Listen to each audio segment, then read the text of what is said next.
Aku terbangun jam 12 lewat 12 tengah malam.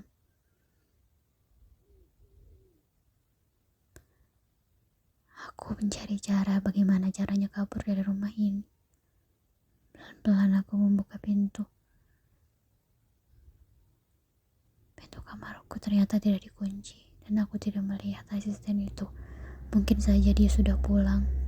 Aku harus bergegas keluar dari tempat ini.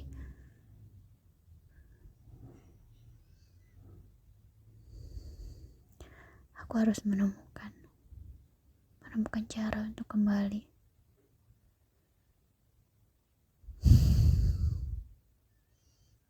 Tapi bagaimana caranya? Sementara aku mencari jalan keluar dari rumah yang sangat besar itu, aku mendengar seseorang berjalan ke arahku. Aku segera bersembunyi ke pintu yang terbuka di dekatku. Pintu itu adalah ternyata gudang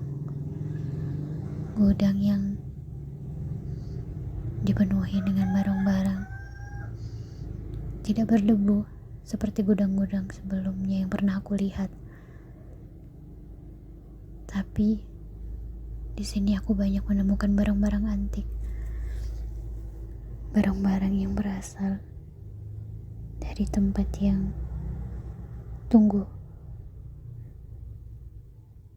apakah ini aku kembali ke masa lalu atau masa depan?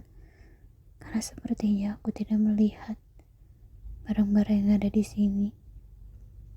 Ada di zamanku sekarang ketika hidup dengan Lana dan ibu. Televisi, lemari, cermin besar. Cermin ini hampir memuat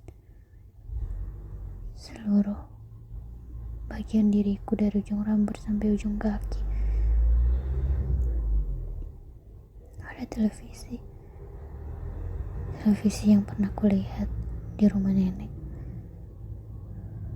Aku meraba bagian depan televisi itu.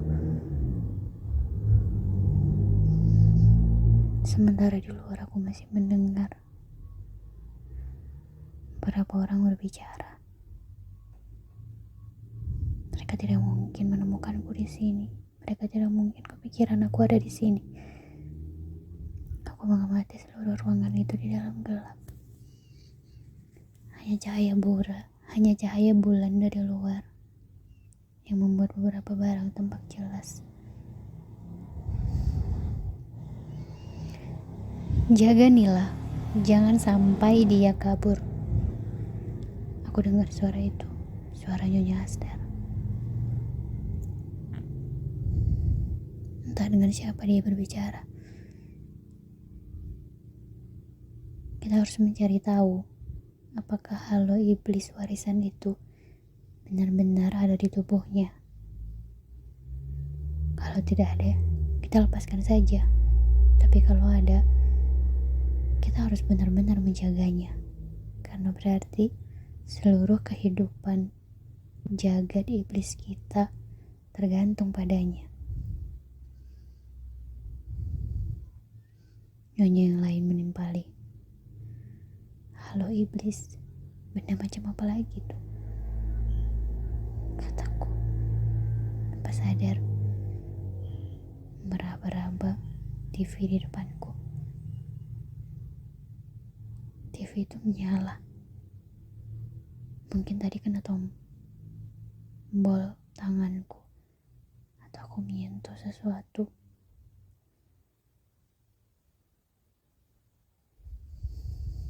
TV itu pelan-pelan menyala. Pasti orang di luar akan curiga kalau ada cahaya dari sini.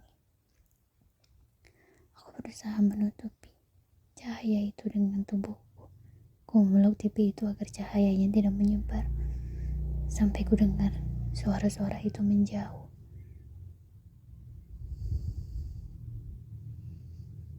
Setelah suara-suara itu menjauh, pelan-pelan pelan-pelan aku menutup pintu gudang itu. Mungkin rasanya aman berada di sini sebentar. Aku kembali melihat TV itu. TV itu menyala, namun masih ada sinyal-sinyal yang kabur. Aku tidak melihat gambar apapun di sana. Aku coba membenarkan antenanya. Mungkin barangkali ada sinyal yang tertangkap.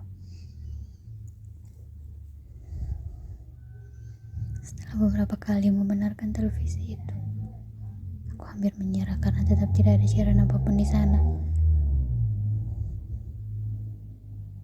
Tapi tepat ketika jam 12:30 atau 00:30, aku melihat ada gambar di televisi itu. Dan sepertinya aku sangat mengenal ruangan yang ada di sana. Ruangan itu adalah kamarku.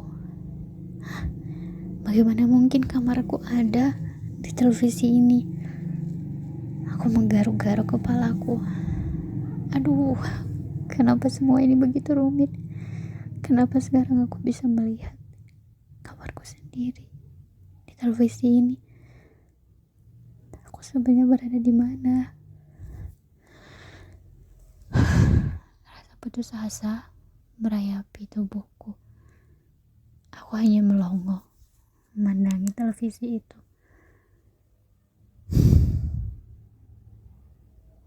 Apakah aku masih waras?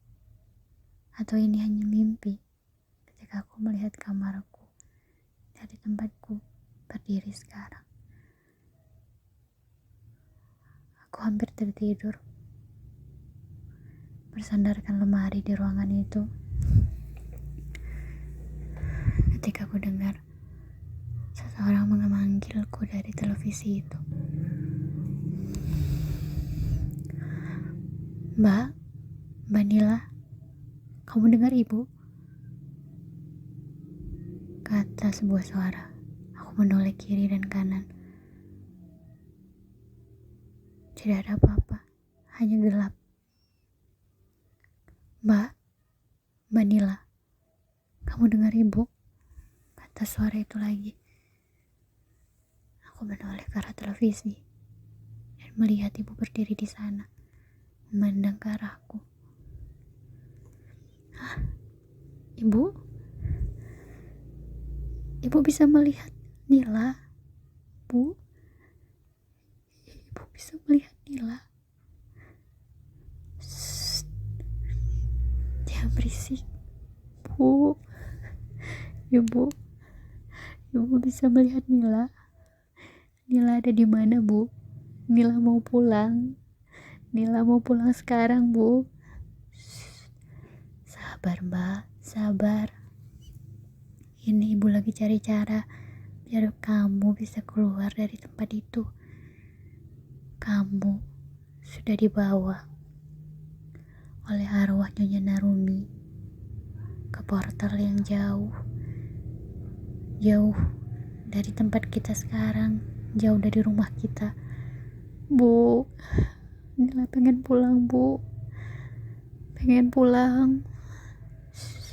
Mbak, dengar kata ibu. Kita tidak punya banyak waktu. Portal ini hanya menyala tepat jam 12:30.